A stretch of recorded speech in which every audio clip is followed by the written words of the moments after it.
Welcome, educators, parents, and scholar gamers to the Academy of Esports podcast. This is the podcast where James O'Hagan delves into topics surrounding esports and education. Esports are organized competitive video games allowing schools to redefine their athletic culture, diversify opportunities for student participation, promote physical and mental health, increase collegiate scholarship pathways, and play games. We can never forget the importance of play. The mission of the Academy of Esports is to support these ideals. The vision of the Academy of Esports is for all students to experience the fun and joy of playing competitive video games. Let's get started. Hey, welcome everybody to the Academy of Esports. I'm your host, James O'Hagan. And on this week's episode, it's coming up to the spring season here in Wisconsin, though it's January outside and you couldn't really tell. However, there is no snow on the ground as I look out my window here on the podcast. But the big news is, of course, is that coming up in the next 2 weeks, the Wisconsin High School Esports Association will be starting its spring season. And in the city of Racine, the city in which I live, we are actually going to be adding 4 high school teams to the state conference. Now, to put in perspective what it is that we've done here in Racine up to date, we've had 1 team at 1 high school, that's the Walden school in Racine, and they were able to achieve their team through a series of grants to purchase equipment and start their team approximately 3 years ago. The other 3 teams that we have coming on in the public school side, we had to get a little creative, and I want to kind of talk about the creativity that we had to go into about getting those teams started. And then the other team that we're going to add to the Wisconsin High School Esports Association is St. Catherine's School. St. Catherine's is a local prep school, prep Catholic school, and so that is also being added to the Wisconsin High School Esports Association. So when I look at things in the state of Wisconsin, having 5 teams competing in various events, various games, in esports in just a few short years, that's a huge jump. And I think that that's something that says Racine, it sees esports as being important, and we support it well in the city, because when we look at things here in the city of Racine, it's not easy going. And this podcast episode is really for those people who may be struggling with, how do I get my esports team started? Because when we talk about what we've done here in Racine, we've had to take it from a different number of ways to bring it to fruition. So I want to talk first about what we did with the Walden school. Now, none of these schools have had their teams, funded through just local dollars, meaning the school hasn't just said, hey, we're going to purchase computers specifically for esports, and then we're going to run the esports teams locally using our local school funds. Okay, that's what we actually did when I was with the Rockford School District, which was actually the barrier to entry was very low with that there, because we were able to very quickly purchase equipment and get it to the schools to get them started with their teams. But with Racine, we had to do things a little bit differently, just because if you don't know what Wisconsin is like as far as education goes, we actually are a school district that is it's considered, I guess you could say, it's an inner city school district, though the city of Racine only has about 76,000 people. But it historically has been underperforming. And in the state of Wisconsin, we do have a thing called open enrollment. So if you are a student and there's a space at another local public school, you can actually go to that local public school, or even a private school in some cases, take your tax dollars with you and go to school there. So we do have a number of students who open enroll to other school districts around the surrounding communities. So Racine is surrounded by places like Union Grove, Oak Creek, Kenosha, Burlington.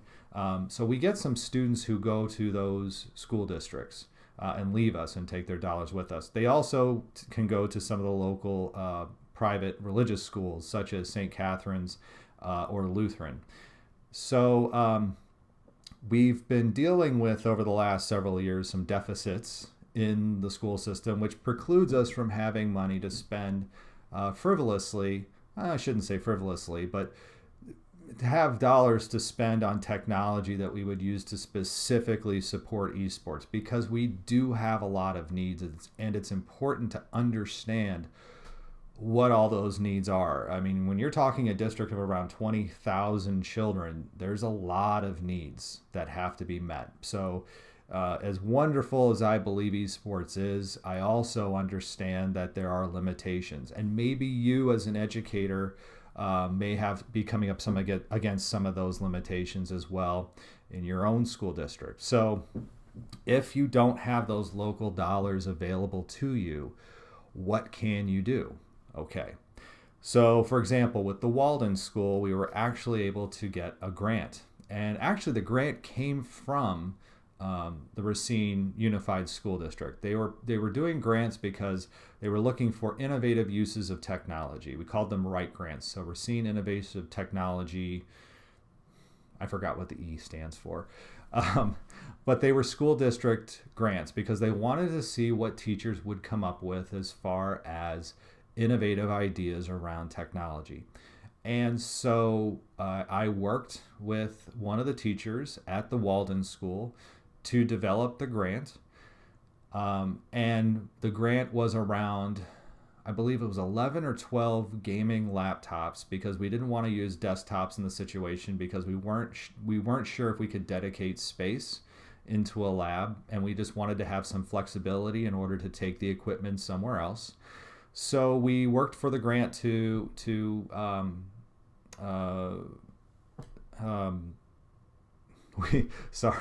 I'm spacing. We worked for the grant so that we could provide an esports team. And the esports team, before the Wisconsin High School Esports Association was formed, was competing in the high school esports conference, or was it the High School Star League? It might have been High School Star League is what they were competing in. But with all that said, it was a way for us to get the dollars needed to get the team started. The great thing is that the grant was for approximately $21,000. All in was $21,000. And then when people say, well, how do you measure the success of the grant? So I measure the success of the grant in one way. And that is, were we connecting kids into things that they weren't going to have available to them before? And the one thing that our kids did not have access to before the grant was these collegiate scholarship pathways. So there's scholarships out there for kids in esports. And because we didn't have a team, we had no way to access those. So when we did have a student who was able to achieve a scholarship to Robert Morris University to the tune of $9,000 a year, I look at $9,000 a year scholarship on top of 4 years is $36,000 total. Okay, and we did a capital outlay of our grant for $21,000, and I see those two as complementary. So we got a $36,000 return for one of our students on a $21,000 investment. Now, when you think about how much we spend on students from grades kindergarten through 12, your districts will vary, but you may spend anywhere from $5,000 to $12,000, $15,000 a year on a student. That is your per pupil dollar amount. In this case, I looked at it as the capital outlay for equipment, and then I compared it to what we got for the scholarship. And I saw a gain of $15,000. Our investment returned to us a scholarship for a student who wasn't going to have access to a college scholarship before that. It may sound like a lot of work, and it may sound like, well, you only took 12 computers and turned that into one scholarship, but realize that this investment isn't just 1 year, and this team isn't only lasting for 1 year. This investment is able to be used for several years. That $21,000 a year spread over 4 years, we'll say, approximately $5,000 a year. We made our money back, I feel. We met the purpose of the grant. The grant was innovative in the sense that we accessed those scholarships that weren't there before. Now, that's Walden School, and Walden has been competing in the state. They're on their second coach actually now, John Christian. John's a great guy. He actually is an AP computer science teacher as well too, so he connects us in with a lot of what he does in his classes. But the other big thing with this was, okay, we have one school, but we've got several high schools throughout the city. How do we now service those kids? Because there's a lot of kids at those schools who also want to participate in esports. And by Walden having their team, and the nice thing about, I want to speak one more second about the Walden team, is that this was a school that doesn't have an athletic identity at all. This is really not just redefining athletic culture. This is helping to define their athletic culture. So their athletic culture right now is around robotics and esports. Because it is a very small school. Kids who want to play basketball or football or baseball or softball or any of the other traditional sports, they go back to their quote-unquote home high schools because Walden is a magnet school for the city. So at our traditional schools, though, we have kids, of course, who want to play games. And the three big traditional schools that we have is Park High School, Horlick High School, and Case High School. And those three schools all have adults, teachers, who are very interested in wanting to support kids. That was actually the easy part. Finding adults who wanted to work with kids in this environment. And not every coach that we have at the schools knows everything about every game, but they are passionate about wanting to connect kids into esports. And they really see a lot of positive benefits with it. And the other great thing about it, too, is they see the opportunity now to kind of flip the script, if you will, where students do have a little bit more say in the direction of things and a little bit more of a teaching role than the coach would necessarily have, which is another great thing. But the problem we came up against in the city of Racine, especially this year, is that we are looking at about a $2 million budget deficit. Remember when I was talking about the open enrollments? Well, approximately the school district of Racine loses about $14 million a year on open enrollments as they currently stand.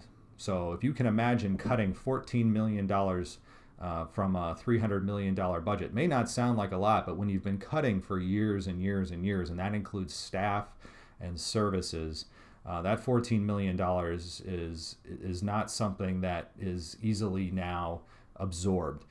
Especially when you're asked to cut another $2 million after the start of the school year, after you've budgeted, after you've figured out where all the students are located in the state, where your students have gone to. So while the school board and the administration do believe, and I believe this wholeheartedly, that esports is important and is something that we should be offering to our students, financially we can't swing it. So what does one do when you are unable to purchase or dedicate resources specific to esports? The one thing that we are lucky to have in the city of Racine is that while a lot of people may not think highly of the city, I do. And I really enjoy living in the city. I live in Racine. I don't live around it. I don't live in Milwaukee. I don't live in Chicago. I live in Racine. I moved here specifically to live in Racine because I see a lot of the great things that are happening here. And one of the things that is great about the city of Racine as far as the esports landscape goes is that we have a lounge called Not Your Parents' Basement. It's on Main Street in downtown Racine. And I was skeptical, I guess you could say, at first when it opened about if this would be a successful venture. It's a very interesting space. It's actually in the basement of a building. I know we're trying to beat back the stereotypes of what a gamer is, but it is in the basement of a building. and has about 20 computers, and it also has a green screened broadcast station for Twitch. It has some of the more traditional old school arcade system setups. I shouldn't say arcade, but console systems. So like NES, Sega, Genesis, Super Nintendo, things like that. They've also got things like Nintendo Switches down there. They've got Xboxes, PlayStation 4. So they even have a space set aside for card games, for games like Magic and Pokemon. And I looked at that space and realized that they're only open Thursday to Sunday, and there was these large gaps when they weren't opened.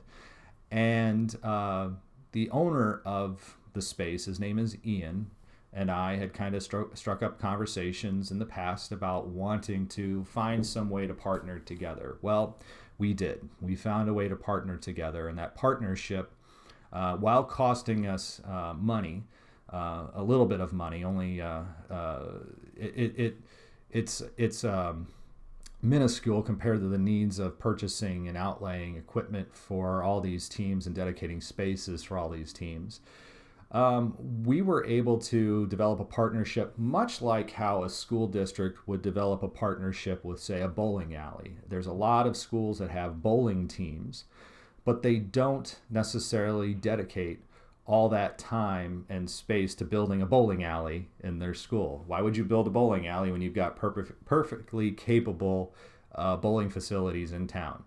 So again, we partnered with Not Your Parents' Basement and set up this space so that our students can go in, play the games, compete in the games, have their practices. I'm not going to say it's a perfect setup. The perfectness of the space is that, yes, we did get the equipment. Yes, we have access to the games. In fact, I must say our access to League of Legends is tremendous. I want to speak specifically about one game. Because of the partnerships that Ian and Not Your Parents' Basement have worked out, it used to be, or it is typically, that when you start playing the game League of Legends, you're required to go through and grind, meaning you have to develop your account and build up your account over time and build up access to all the additional characters in the game. Because of licensing or something that Ian did with his space, with his League of Legends accounts, they are actually able to have access to all the champions in the game right out the bat. So if we have a student who comes to us who really is interested in playing League of Legends but doesn't really have the time to go through and grind through an account, they can actually get access to all the champions right out the gate and participate on their teams. It's a huge win for us.